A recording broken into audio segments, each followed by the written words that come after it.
邪視を払うパンができた。日本からトルコへ愛を込めて。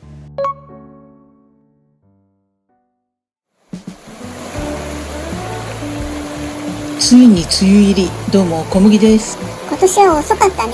白様です。でも今年の梅雨明けは早いって予想じゃなかった？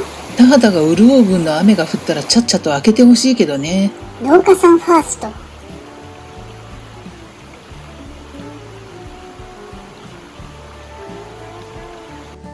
さて、生地こねでもするか。今日も湯種生地。湯種&卵とマヨネーズ入りの生地です。分量の詳細は概要欄へ。本日もよろしく、メランジュールロボ。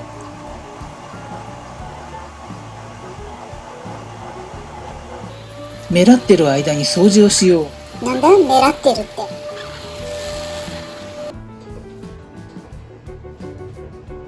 楽しかったね、よっちゃん。掃除監視員よしひこ。湯種の生地は機械ごねに限るね。ババアみたいな筋力弱々じゃない人は手ごねで頑張れ。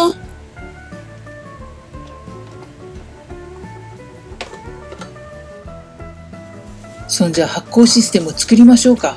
本日もフライパン湯煎発酵システムなんだね。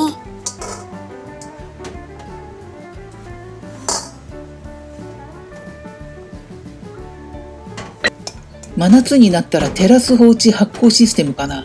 放置はシステムとは言わないね。このチャンネルではここ川沿いリバーサイド、略して川リバで米ぬかを使った低糖質な料理をご紹介しています。米ぬか 50% を使ったレシピ動画や宇宙や古代歴史、人生について考えるポッドキャストなど概要欄にいろいろな情報を載せているのでぜひチェックしてください。さて、今日の合言葉はナザール・ボンジュー。コメント欄に書いてみて。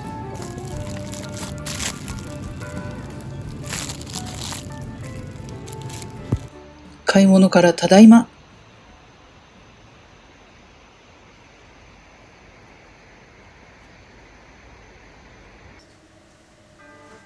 本日はミートボールを使った目玉みたいなパンを作る。また気持ち悪いものを。モチーフはナザール・ボンジュー。トルコの身代わりのお守りだっけ？ナザール・ボンジューのカラーは青なんだけど、さすがに食紅がないと青の表現は難しい。なので色よりも形に注目していただけると幸いです。目だけに注目ね。うわー面白くない。成形は簡単。丸い生地の上にミートボールを乗せるだけ。それのどこがナザール・ボンジューなのか。あとピーマンを駆使して目玉っぽく飾る。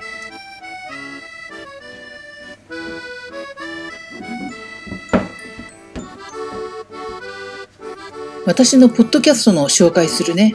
そういえば毎回紹介するって言ってたっけ？今回は一昨日公開したサピア・ウォーフの仮説のお話。仮説なんだ。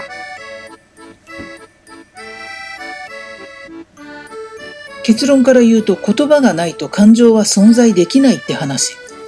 感情から言葉が生まれるイメージだけど。アメリカの言語学者サピアとその弟子のウォーフによると、思考によって言葉を作るんじゃなくて、自分が話す言語の構造が思考や世界観を作るんだって。言語を持たない時代の人間は思考がなかったってこと？例えばヘレン・ケラーはサリバン先生からこの冷たい液体に水っていう名前があるんだって教えてもらった日を境に、自分の心の中に本物の感情と明確な思考が生まれたって後に語ってる。へえ、じゃあ本当に人間は肉体より先に意識が生まれたのかもね。そんなポッドキャストは上のカードのリンクからどうぞ。概要欄にも貼っておくね。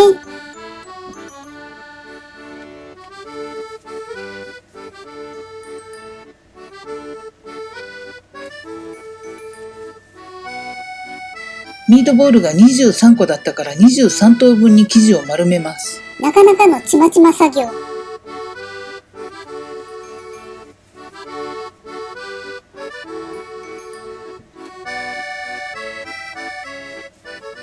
ナザール・ボンジューの説明もしておこうかな。まだ知らない人の方が多そうだよね。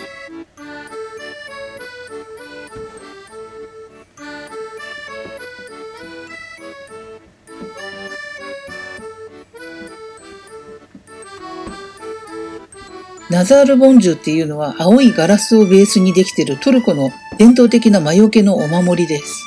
ガラスなんだ。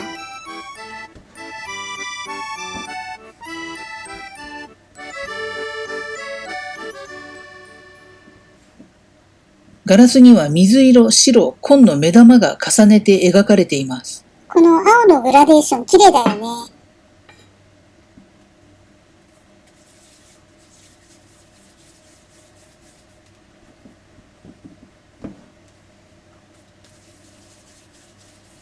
この目玉が人々からの嫉妬や悪意などの邪視を跳ねのけて持ち主を守ってくれるんだって。で、ババアはそれを緑と赤のピーマンで再現すると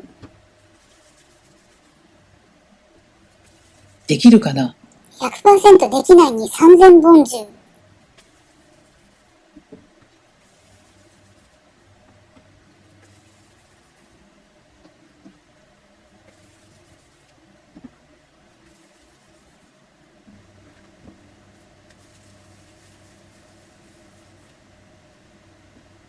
ベンチタイムボンジュー。おやすみボンジュー。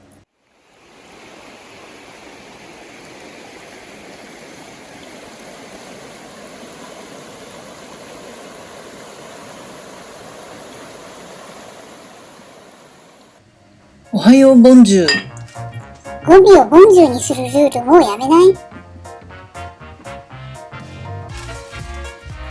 ボンジュー縛り楽しかったのに。頭からボンジューが離れなくなるんだよ。これも魔除けのパワーなんでしょうかね。ボンジューのゲシュタルト崩壊。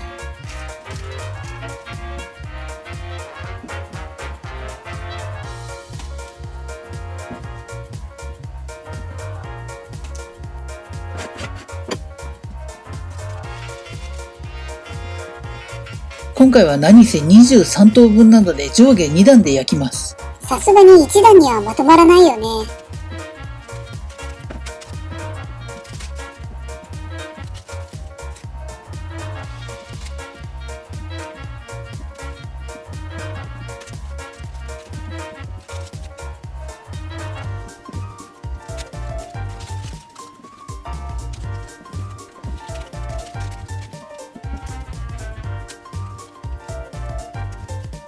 さあ、すべてを天板に並べたらトッピングして焼いたろ。二次発酵は？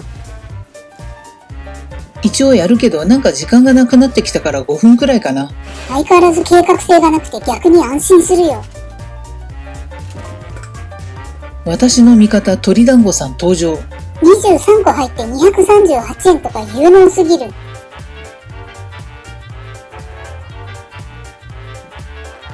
肉はもうウインナーか鶏団子で一生暮らせそうだ。おっさん一生泣いてそう。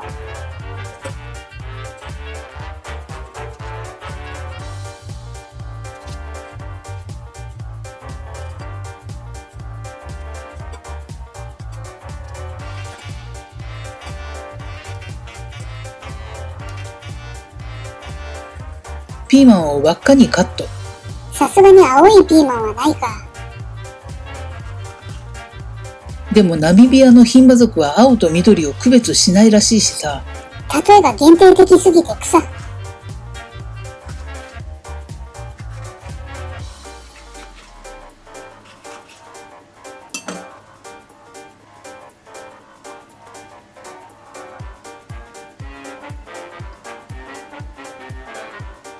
鶏団子をピーマンで囲っていくよ。そもそも赤ピーマンの意味がわからないんだよね。彩りが寂しいから買い足しちゃった。ナザールボンジューもう関係ねえ。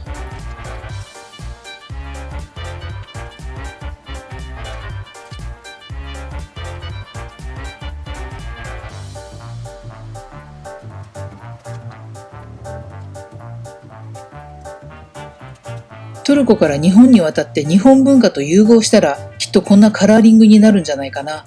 悠久の時を超えた後の話をしてる？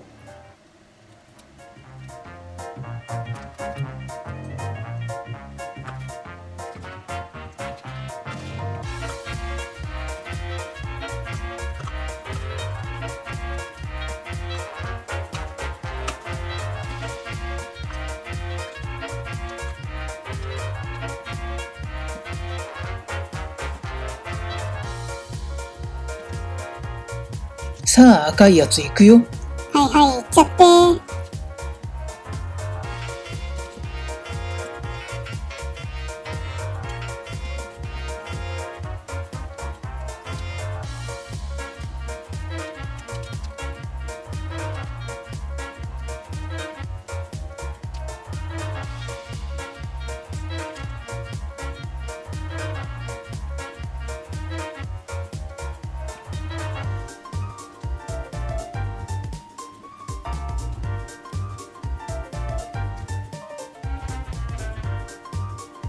肉団子がでかくてピーマンがちぎれる。なんかもうさっきから何やってんの？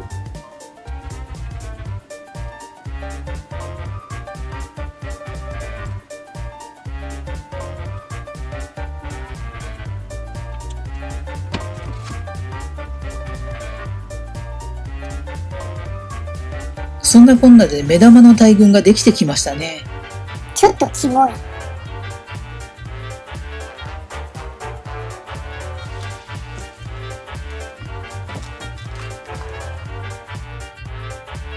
Yuchino Nazaru Doko Itten? あれ、ヨシヒコも持ってるの？もしかしてこれのことかしら。 Baba Kaleno Gieshuo Palau Mamalia. 母さん魔物扱い。 Akulio Taisania. 5分後。全然膨らんでなくて草。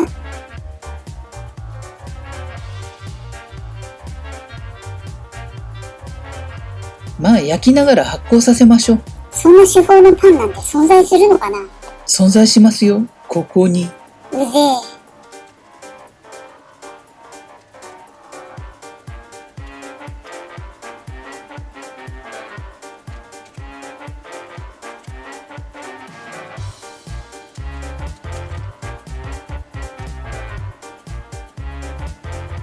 卵を塗ってテカテカにしましょう。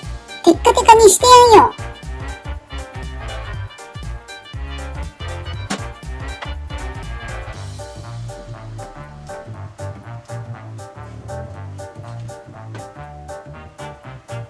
ほな、焼いていきまひょか。おいしくおなりー。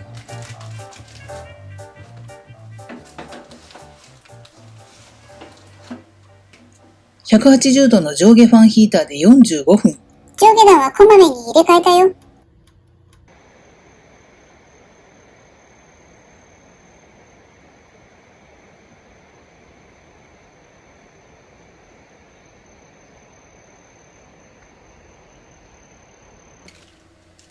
焼いている間にいろいろ準備。グリーンレタスは彩りが綺麗だね。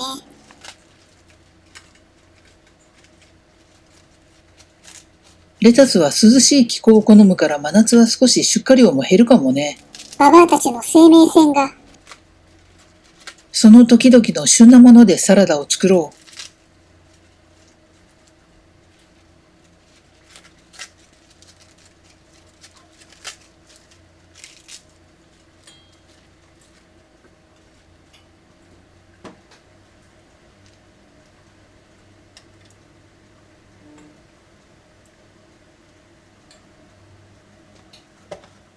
そしてレーズンヨーグルトスイーツ。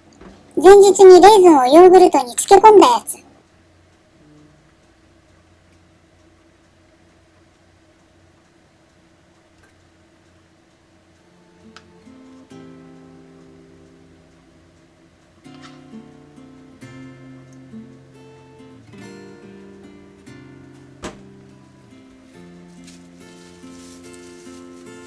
ホイップ盛り。間違いないね。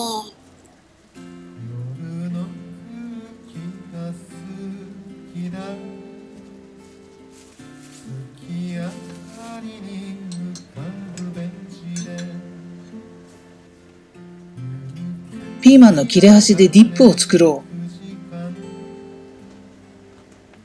マヨネーズとケチャップ。う。合法パウダーパラリ。コンソメと塩コショウと寿司の子を合わせた調味料ね。そこにレモン汁と生姜ニンニクオイル。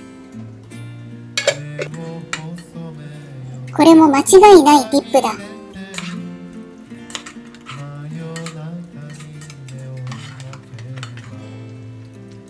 これスプーンですくってザクザク食べたい。ボールいっぱいいけるな。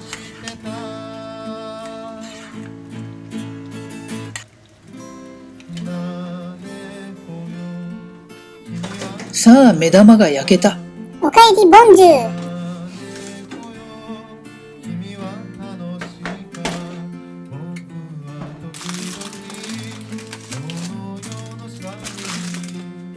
パンの盛り付けは旦那氏召喚。指先バグってるからね。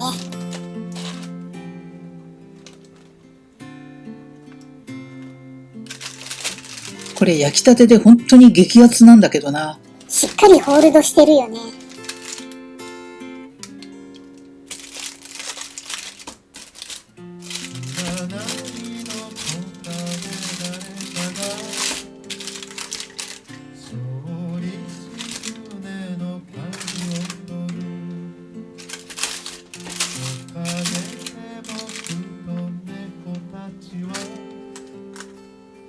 なんか思いのほか可愛くできたんだけど。ピーマンの発色がいいな。完成しました。ミートボールボンジュー。トルコの皆さん、遊んでごめんなさい。それではいただきます。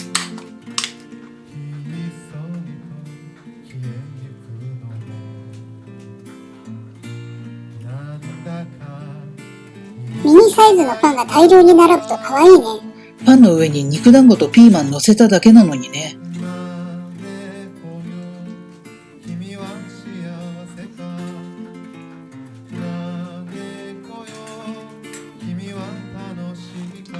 それではいただいてみましょうか。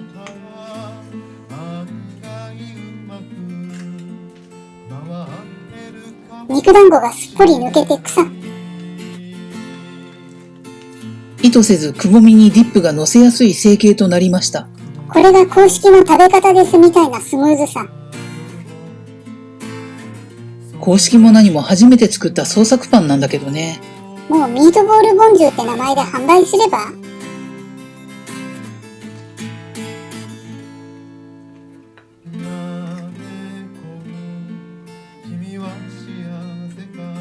やっぱうんま。言語がゲシュタルト崩壊してる。鶏団子とパンの相性がいいって今思い出した。過去に何度もこの組み合わせで作ってるのに。ナザールボンジューっぽい成形のミートボールボンジュー美味しかった。また見てね。今日の合言葉覚えてる？ナザールボンジュー。バイバーイ。